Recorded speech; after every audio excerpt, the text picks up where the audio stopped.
তুমি একটা কাজ আগে করতে পারতে কিন্তু এখন পারো না, এই ক্ষেত্রে মোডাল ভার্ব কুডের ব্যবহার আমরা কিভাবে করতে পারি? আমরা যদি বলি সে 5 বছর বয়সে গিটার বাজাতে পারতো, তাহলে আমরা play the guitar when she was 5। সে একটানা 10 কিলোমিটার দৌড়াতে পারতো, তাহলে আমরা এটা বলতে পারি he could run 10 kilometres without stop.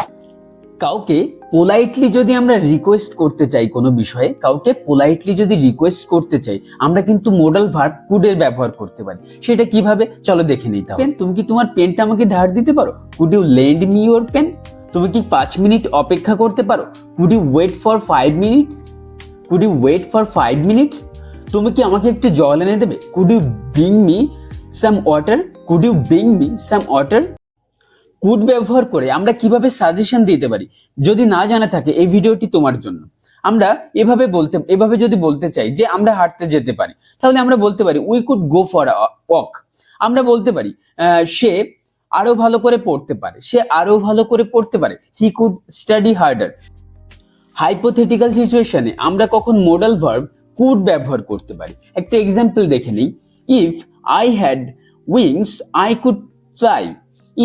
If he studied hard, he could pass. Shall will থাকলেই কি সবসময় ফিউচার অ্যাকশন বোঝাবে? না, একদমই না। আমরা কিন্তু শ্যাল উইল প্রমিস বা ডিটারমিনেশনের ক্ষেত্রেও আমরা শ্যাল উইল ব্যবহার করতে পারি। I shall always support you, তাহলে এটা একটা প্রমিস হয়ে যাচ্ছে, তাই তো? আবার যদি বলি I will never lie, I will never লাই, আমি কখনো মিথ্যা বলবো না, তাহলে এটাও কিন্তু একটা প্রমিস হয়ে গেল। এবার ডিটারমিনেশন কোন ক্ষেত্রে হয়ে যাচ্ছে? He will succeed one day, he will succeed one day, বা we shall win the match, we shall win the match, আমরা কিন্তু এটা বলতে পারি। তাহলে আমরা দেখলাম যে শ্যাল উইল কিন্তু ব্যবহার করে আমরা ডিটারমিনেশন বা প্রমিস করা বোঝাতে পারি। ওকে, মোডাল ভার্ব মাস্ট, এটাকে শুধু অব্লিগেশন মানে বাধ্যতামূলক কোনো কিছু করতে হবে সেটাই বোঝায়? না, মাস্টের এই ব্যবহারটা কিন্তু খুব ইম্পর্টেন্ট, এটা কিন্তু ব্যবহার করা যেতে পারে। স্ট্রং অ্যাডভাইসের ক্ষেত্রে আমরা কিন্তু মাস্ট ব্যবহার করতে পারি। কেমন? You must study harder, she must take rest.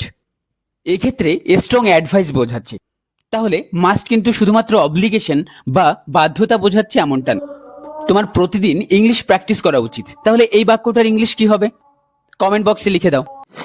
মে আর মাইট দুটোই কিন্তু সম্ভাবনা বোঝায়, তাহলে এই দুটো মোডাল ভার্বসের ডিফারেন্সটা কি রয়েছে আমাদের মনে রাখতে হবে। মে আমরা সম্ভাবনার ক্ষেত্রে ব্যবহার করব, মাইটটা কিন্তু লেস সার্টিনিটি বোঝায়, মাইটটা লেস সার্টিনিটি বোঝায়। যেমন আমি যদি বলি যে তারা ম্যাচটা জিততে পারে, they might win the match, আর they may win the match. এখানে they might win the match এটা যখন আমরা বলবো তখন এটা বুঝতে হবে যে এটা কম সম্ভাবনা রয়েছে। দে মাইট উইন দ্য ম্যাচ এটা বললে বুঝবো যে এটা কম সম্ভাবনা বোঝাচ্ছে। আর যদি বলি দে মে উইন দ্য ম্যাচ, এটাও কিন্তু সম্ভাবনা, কিন্তু এটা সম্ভাবনাটা একটু বেশি হবে। Follow for daily English.